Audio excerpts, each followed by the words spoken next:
Welcome to Central News for Monday the 13th of October. I'm Anne-Marie Case-Miller. In today's news, a giant 150 appeared in Civic Square on Friday morning, created by Hamilton City Council staff who poured out of the municipal building to create awareness around the city's birthday party on November the 22nd. Planning is well underway for the giant celebration, which will transform the central city into a family-friendly party zone, with around a dozen different precincts, each with a different theme.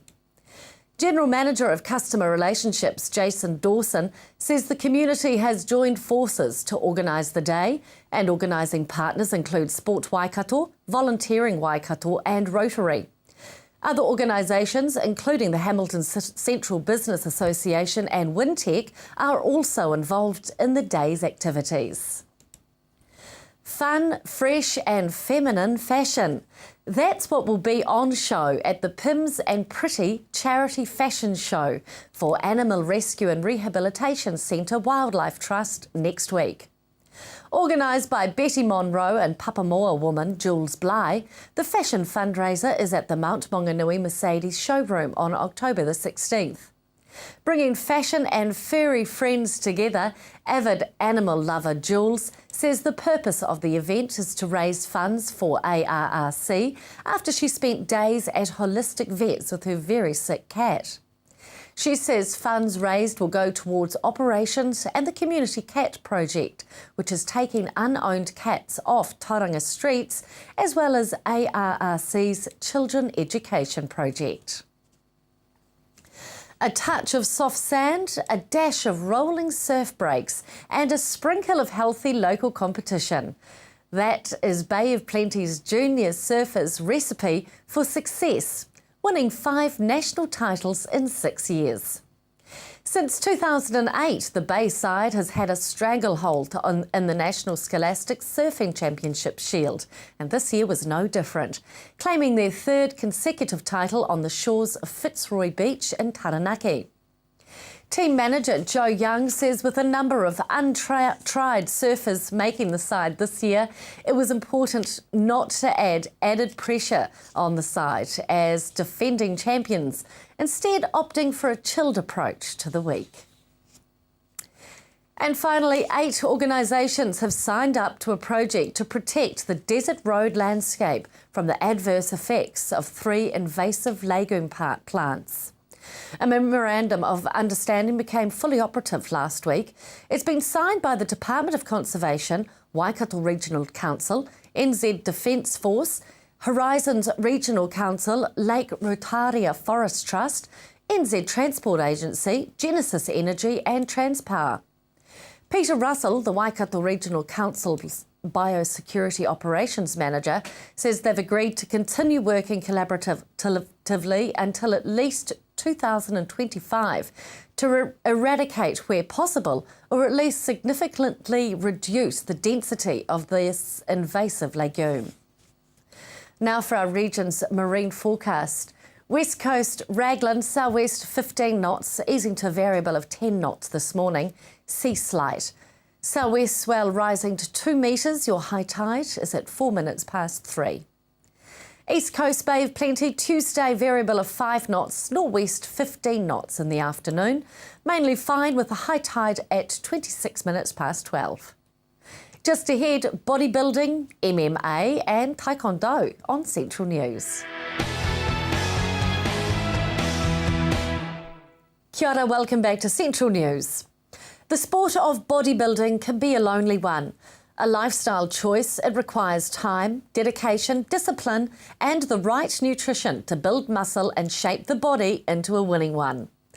Hamilton personal trainer and bodybuilder Jess Coate loves the sport, and after her first competition in 2011, she's proved to be a force to be reckoned with.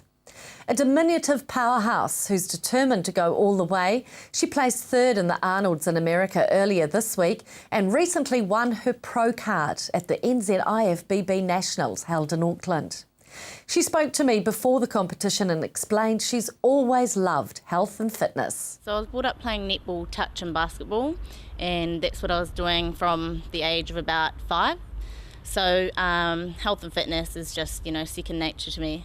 How did you get started into the sport of bodybuilding? I started in bodybuilding when I injured my knee twice. I also did my ankle, so I thought it was about time to give up, and I took up the sport of bodybuilding. How did you injure yourself? I injured myself playing netball, so I did my knee twice and my ankle twice, just landing wrong with the ball. Terrible. How many years have you been training and competing? I've been competing for bodybuilding for about 3 years now. I've only been lifting weights for about 4 years, so I'm still semi-new to the whole weightlifting world. What do you love about the sport? I love the dedication and discipline that it brings into my life. It's totally changed me as a person, and I love that you will never have a perfect figure, so there's always something to work on, and that drives me harder every day. You began in the shape category and last year made the move into the figure category. Why was that, and what's the difference? So I started in figure for IFBB last year. I made the move from shape to figure purely because I had achieved all that I could in the other federation. So I competed in Germany at the Universe Champs and placed second. So the next best thing was to place first. And so I made the move into figure. The difference between shape and figure, shape's more, shapely, curvy. Figure's a bit of a harder look, and it's really about your symmetry and proportions. With shape, you have to do a routine, and with figure, you don't. Tell me about your achievements so far. So I started bodybuilding in about 2011, so 3 to 4 years now. My first shape competition, I entered in Wellington and I came first, and so that was very exciting for me. So I decided to take it to nationals 2 weeks later, where I won my first New Zealand championship in my first year of bodybuilding. So after that I got invited to the Universe Champs over in Germany, which I took up, which was the most amazing experience ever, and I placed second on the world stage. So that was, for me, that was the best moment of my life. When I made the decision to move from shape to figure, I won my first IFBB show in Waikato last year, and I went to the nationals for IFBB and placed second in New Zealand for my category. And from that I got invited to the Arnold Classics, which is amazing, over in America, Ohio. You had amazing success at the Arnolds earlier this year. Tell me about that experience. Well, I thought Germany was the best experience of my life, and until I went to the Arnolds, it was just crazy. It's just next level stuff over in America. It's just, everything is just huge. I got to see Arnold too. It was pretty exciting. So just to be on stage with the best figure athletes, best amateur athletes in the world was just amazing, and to come third, it's unbelievable. What did you learn from the whole experience? I think I learned a lot about my body when flying. So, it's a lot different to just competing here in New Zealand. You don't have to fly with all your water and your food and your water retention. So that was a big wake-up call, I suppose. And I also learned what kind of look I need for the international stage. It's quite a bit different here. The girls have a lot of size. So I was actually really surprised that I placed in the top 10, let alone top 5. Let alone top 3, so it was amazing. You inspire a multitude of people, but who inspires you? I don't have someone as such that inspires me, but my inspiration daily comes from my fans and followers online. Like, they're just amazing. The amount of emails and comments that I get every day, it pushes me to work harder and harder. But in terms of my physique, it's you versus you, I look back at my old pictures and my old photos and videos, and I just want to bring something better every time I step on the stage. You can follow Jess on Facebook. Just go to facebook.com/Jess Coate Athlete in capitals. And for more on the Jess Coate story, make sure you check out this month's Fitness Journal. You can go to fitnessjournal.co.nz. Coming up next, we meet a local MMA champion on Central News. Kia ora, welcome back to Central News. Amanda Harper spoke with Waikato-based Luke Jumeau about the ins and outs of mixed martial arts and why he needs your help. Luke, you and your family recently moved back from Phuket. Why were you over there in the first place? We moved over there so I could pursue training full-time and make the real crack, because I'm fighting against high level opponents and I need to match the skill, you know. So training full time was the only option. Yeah, and is there more of a industry over there for MMA? Yeah, and the living costs and expenses, you know, compared to living here, I have to work over here, whereas over there, you know, our money goes a long way, you know, and that's why a lot of the fighters are attracted to going over there. Oh, okay, I didn't realise that. So you, when you were training in New Zealand and fighting, you're working a full-time job as well? That's it, have to for the living costs, you know, as they rise. That is true. And what were you doing? Panel beating. Panel beating, excellent. So how was it different being in Thailand to being in New Zealand? For me, I enjoyed it. I loved it, you know, because I'm doing what I love anyway. Every day, day in, day out, wake up and do what I love. And I also have my family with me, so it was good. The weather's good. There's beaches right there, you know. But it's different not having your family and that around, but it was enjoyable. I loved it. Yeah, did you get sick of the nice weather? Nah, I come home, it's cold. I have to put a jersey on. I haven't worn a jersey in 5 months. Oh, that would be nice. That sounds great. And also with training as well. I mean, it's so hot and humid over there. Yeah, that's a real struggle. It's a real struggle to get used to that. Takes a good 2-3 weeks. Like the humidity and the heat in the training, it's just, man, shocks you, shocks the system. Coming from here, like the air too is like dense moisture in the air, so it's real hard to breathe and makes training hard. But once you get used to it, it really makes you fitter, you know. Yeah, and does it help, because I know that you have to try and like lose a lot of weight before each fight. Yeah. Does it help being in quite Yeah, a... it does. It helps you sweat. I mean, you lose 2-3 kilo each training session, like easily, of sweat. It's crazy. So what was the biggest struggle for you being in there? You did mention about missing your family. Yeah, I mean, I had my partner and baby over there with me, so it was pretty easy in that aspect. The only thing was when fights started drying up, and it was getting hard to find fights. But I mean, food's cheap, food's good, living was pretty good, so there was not really any struggle. Yeah, so the money dried up, and that's why you had so to come back had to New Zealand. Home, sort of forced to come home a bit early. Yeah. And the second I come home, things started to, you know, line up again. So. Yeah, and what about your partner? Was she working over there as well? I know she does photography and some of her... just doing a bit of photography on the side. Yeah. Just that. But now she's come back to work. Yeah. So are you going to be going back over to Phuket? Definitely. I'm looking at hopefully at the end of next week back over there, because I got about 5 weeks until my next fight. So. Okay. And baby and partner going with you too? No, they'll be staying back working. How's that going to be? Yeah, it's going to suck. Yeah. I did 2 months without them, and it was pretty hard, but I mean, just train, eat, sleep, at least that's all I do, you know. But yeah, working hard for the bigger dream though in the end, yeah. So I know that you are trying to, you know, raise a bit of funds, because obviously there's not a lot of work in New Zealand. How can people help? How can they help you out? Well, at the moment, recently I just set up it's called GoFundMe. It's a website, gofundme.com or .co.nz, whatever it is. People can go on there and see my story and photos and updates, and I put videos and posts in that, and then they can donate, you know, click on and donate a bit of money, whatever, to help living costs and things like that. Otherwise, on Facebook or you know, definitely looking for sponsorship. Yeah. Any sort of sponsorship from organisations or companies. What kind of organisations?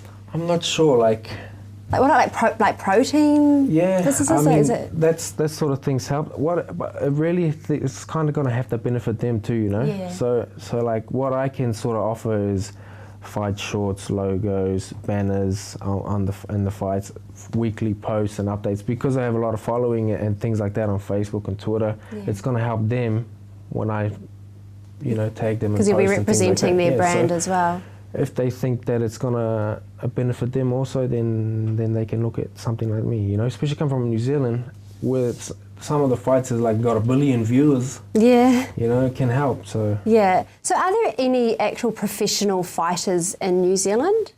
Yeah, there's one. His name is Daniel Hooker. He's recently just signed to the UFC, and he trains and fights out of Is he the Auckland. first Kiwi to sign?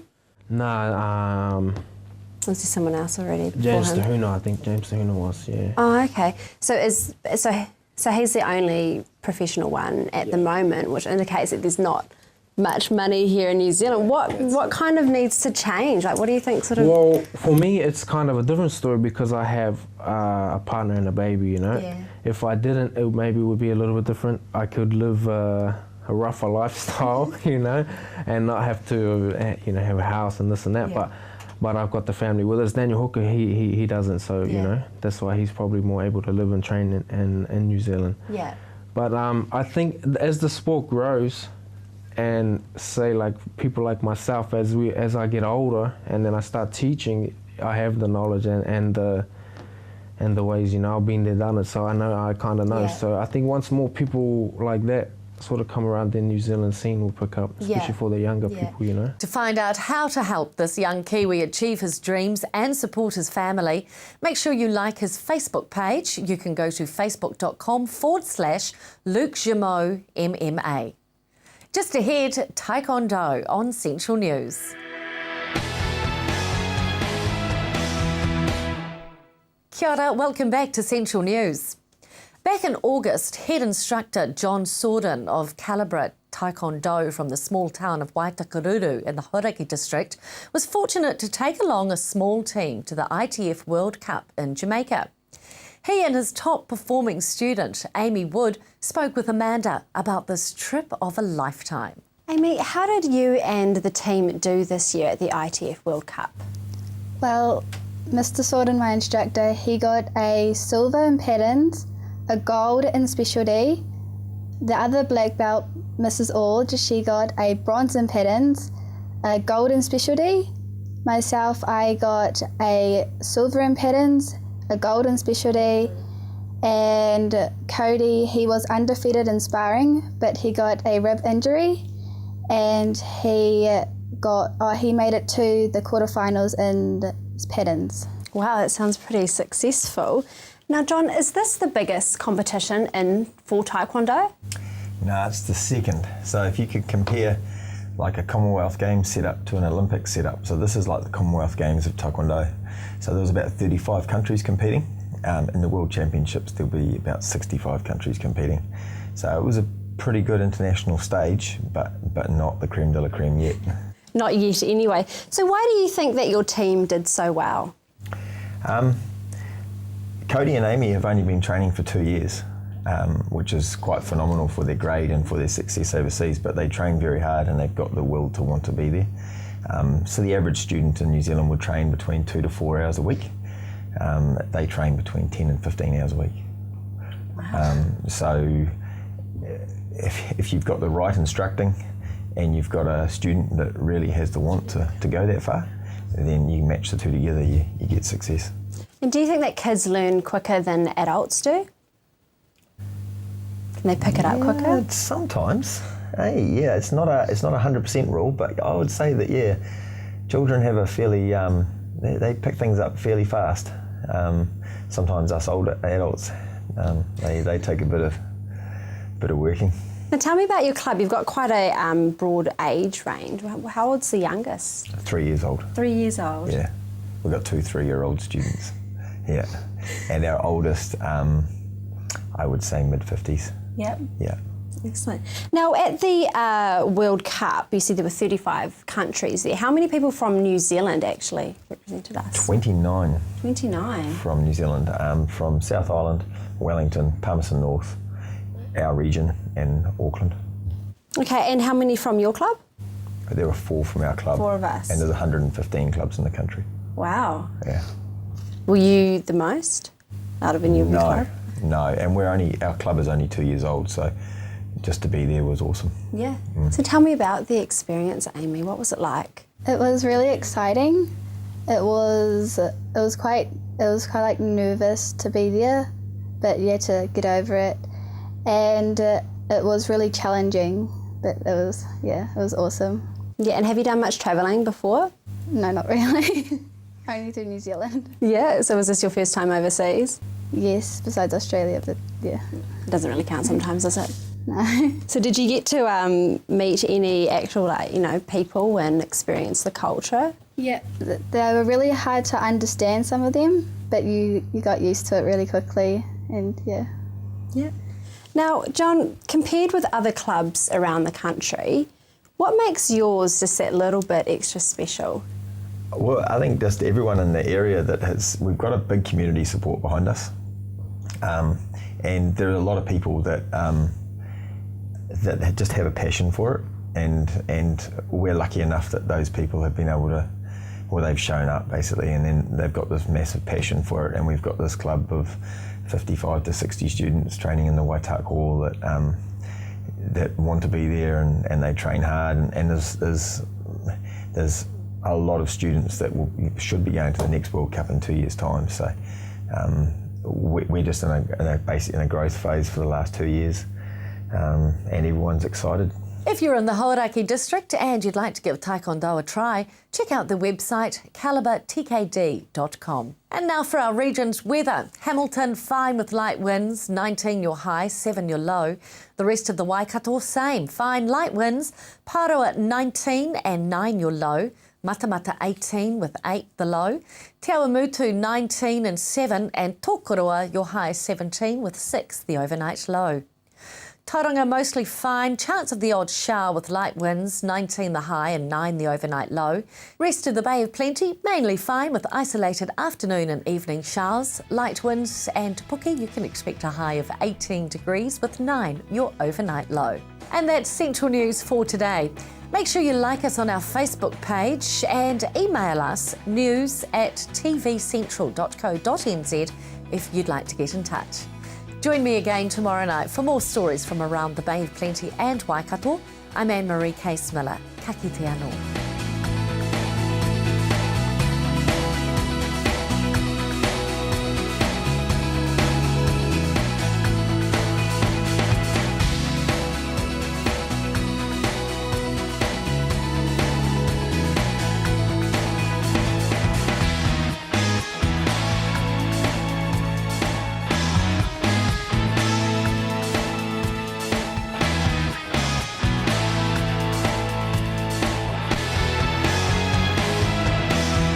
This has been an Alpha Media production, a division of Television Media Group.